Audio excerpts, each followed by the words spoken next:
schedule and then you'll die.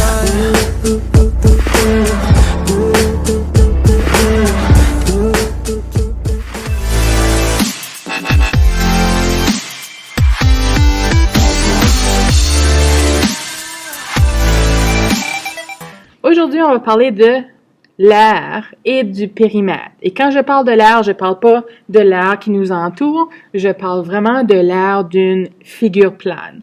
Donc, c'est important de comprendre c'est quoi une figure plane. Une figure plane, ça veut dire que c'est en 2 dimensions.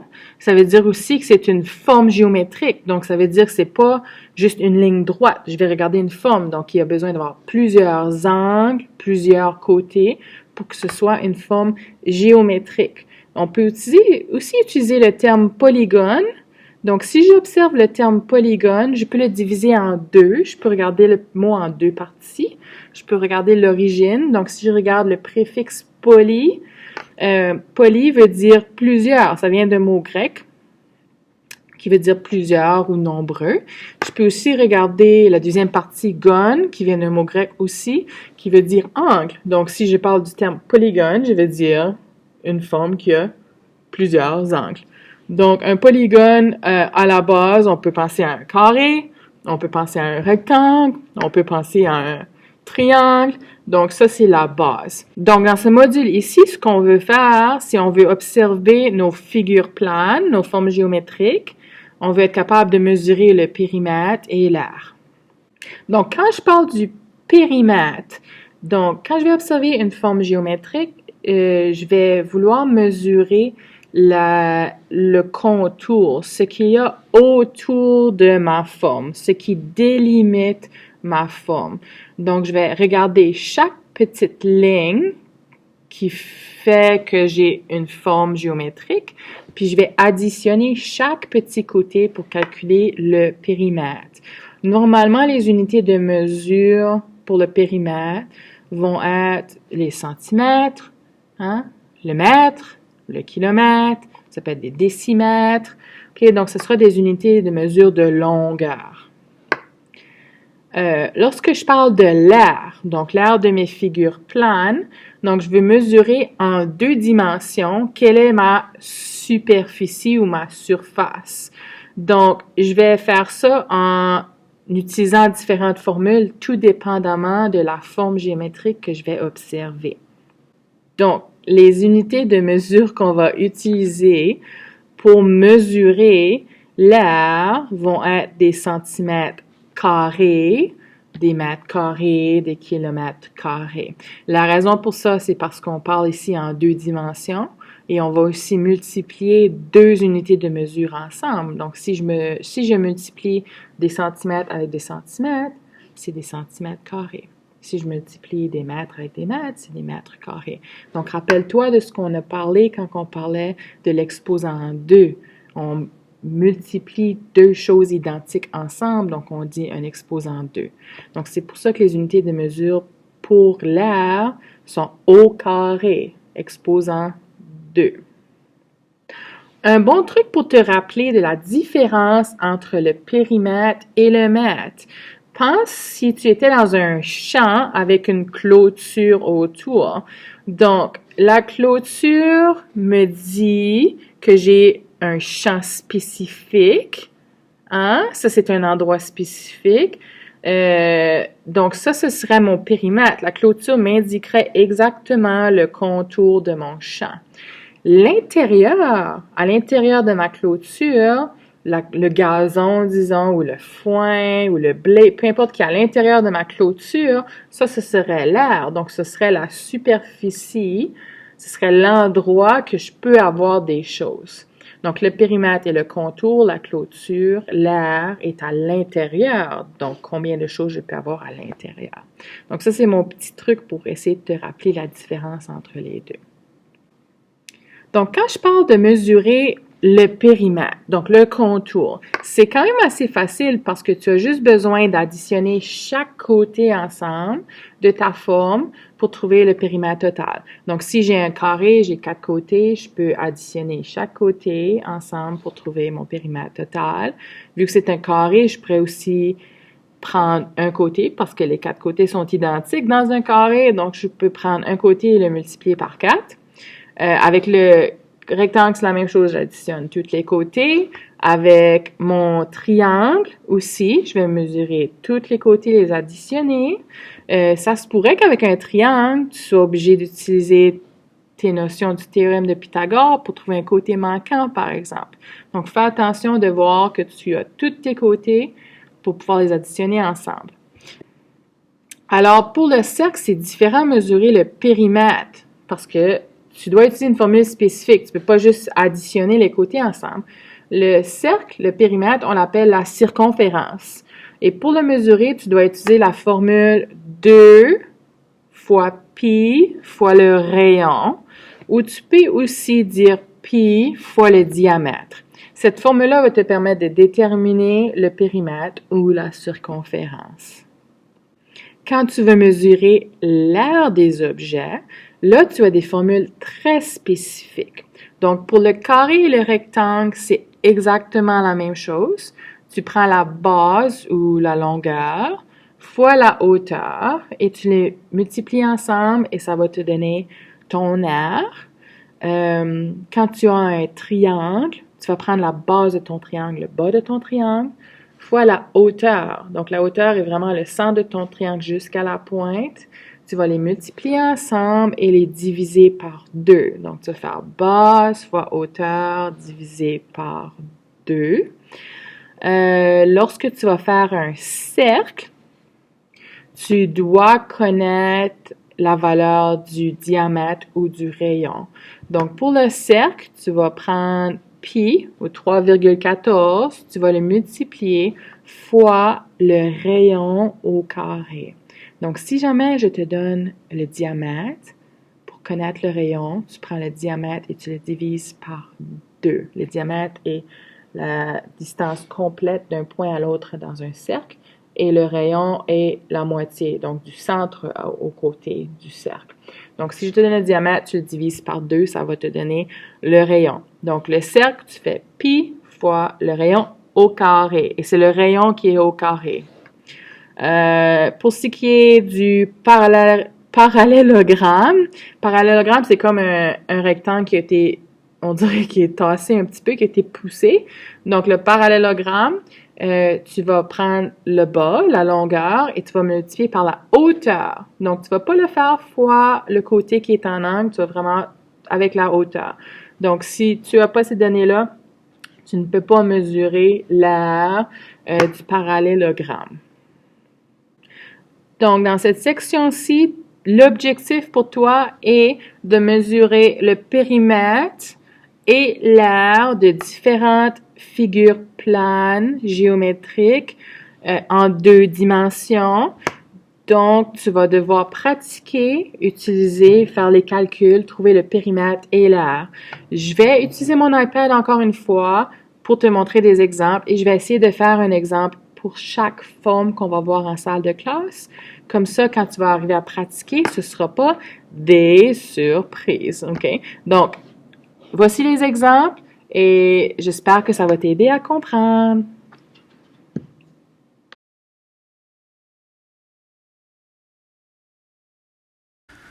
Bon, regardons le premier exemple. On va mesurer l'aire et le périmètre d'un exemple d'un rectangle.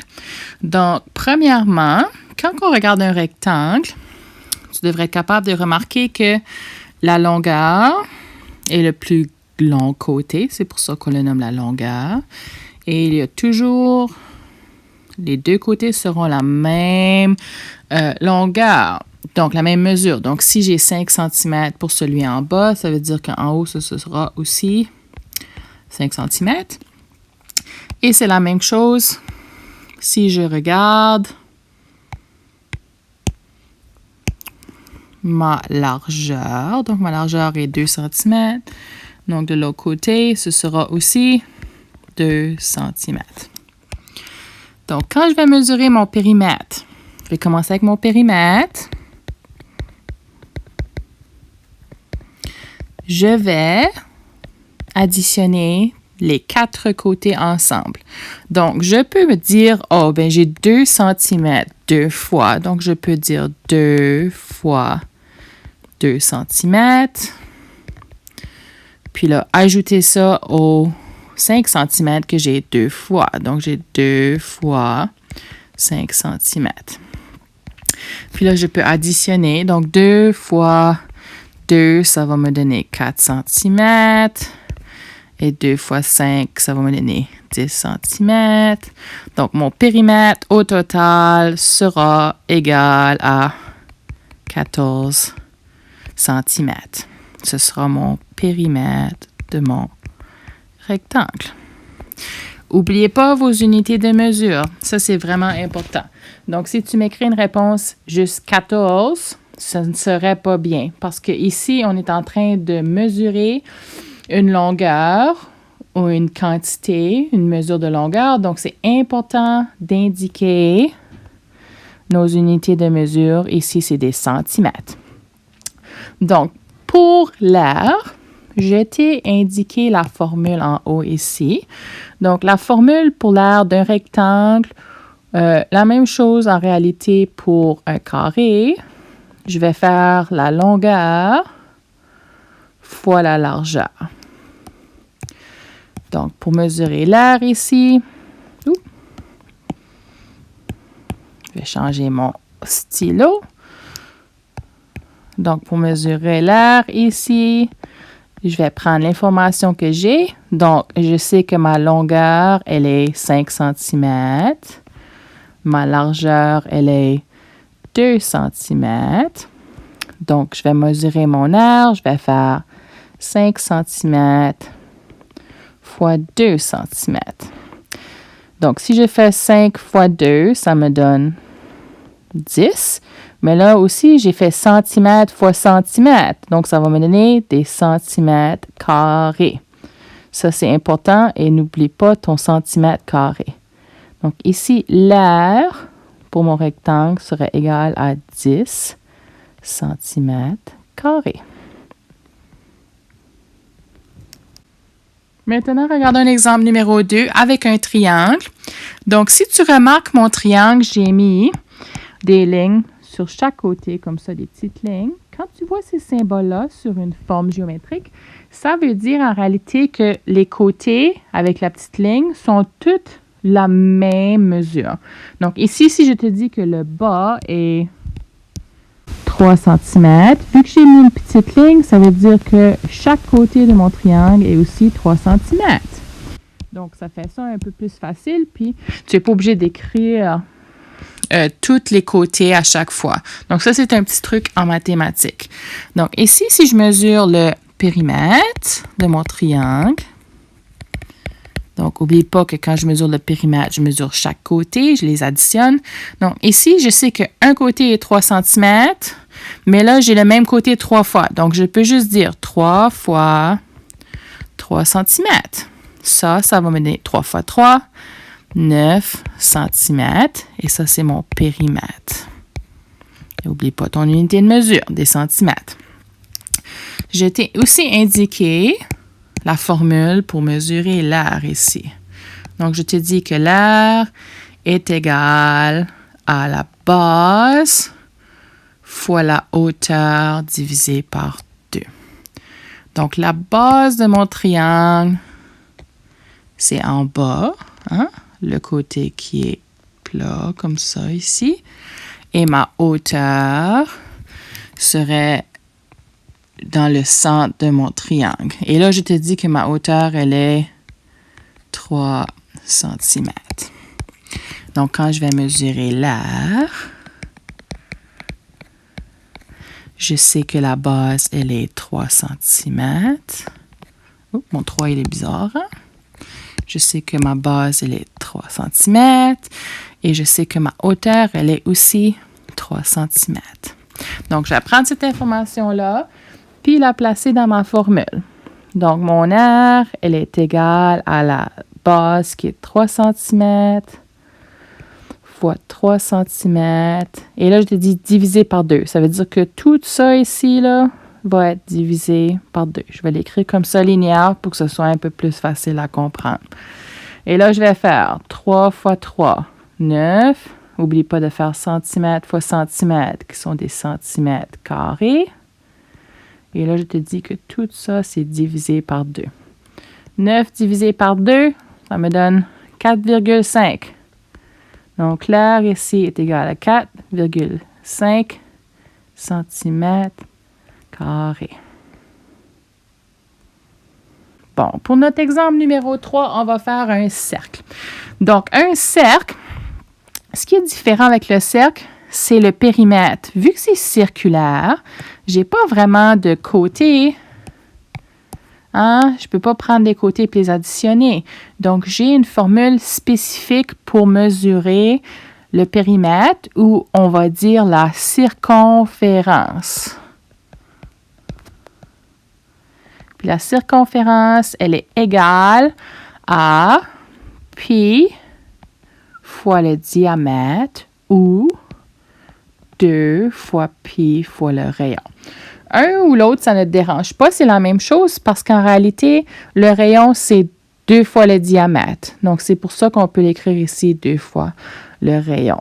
Donc, je vais mesurer. Je connais le rayon, donc je vais utiliser 2 fois pi fois le rayon. Donc, je vais mesurer mon périmètre ou ma circonférence. Donc, ça, c'est égal à 2 fois pi. Pi, on peut le remplacer par 3,14 parce que c'est les premiers chiffres du nombre pi. Et là, je fais fois le rayon et mon rayon, je te l'ai donné ici en haut, c'est 1,5 cm. Donc, je vais prendre ma bonne calculatrice, juste parce que c'est un plus grand chiffre. Je vais faire 2 fois 3,14 fois 1,5 qui me donne 9,42. Mon périmètre est égal à 9,42 cm ou ma circonférence. Pour ce qui est de l'air, je t'ai donné la formule ici en haut. L'air est égal à pi fois le rayon au carré. Et là, c'est important que tu ne te mélanges pas. Et le rayon, c'est seulement le rayon qui est au carré. Ce n'est pas tout ça qui est au carré, c'est seulement le rayon. OK? Donc, fais attention de ne pas oublier quand tu vas faire tes calculs. Donc, ici, l'air, mon pi, je le sais déjà. Pi, c'est égal à 3,14. Et mon rayon, je le connais, il est 1,5 cm. Donc, si j'écris ma formule, je vais écrire 3,14 fois, et mon rayon carré, c'est la même chose que si je dis 1,5 fois 1,5. On n'oublie pas que le carré veut dire multiplier par soi-même. Donc, si je fais 1,5 fois 1,5, ça me donne 2,25.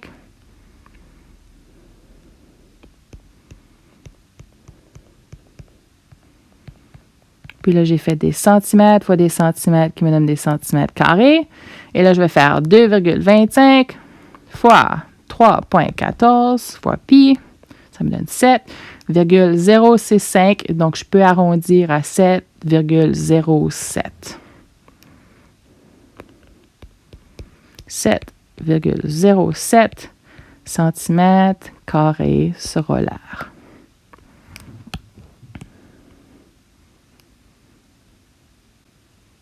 Donc, terminons avec un parallélogramme. Donc, pour commencer, on peut mesurer le périmètre. Notre périmètre, notre contour.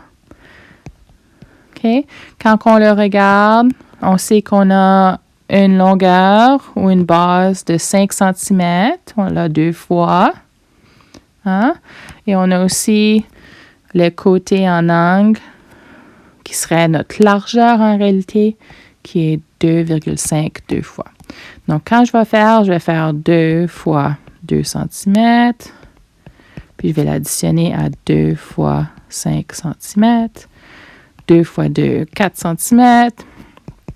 2 fois 5, 10 cm. Donc, mon périmètre ici serait égal à 14 cm. En ce qui consiste de l'air, l'air est un petit peu différent pour un parallélogramme. Donc, on ne va pas faire la longueur fois la largeur. OK? On va regarder la base, qui est notre 5 cm, fois notre hauteur. Et la hauteur, je vais vous l'indiquer ici, qui est 2 cm. Donc, ça va nous donner le même résultat en réalité que si ça serait un beau rectangle parfait.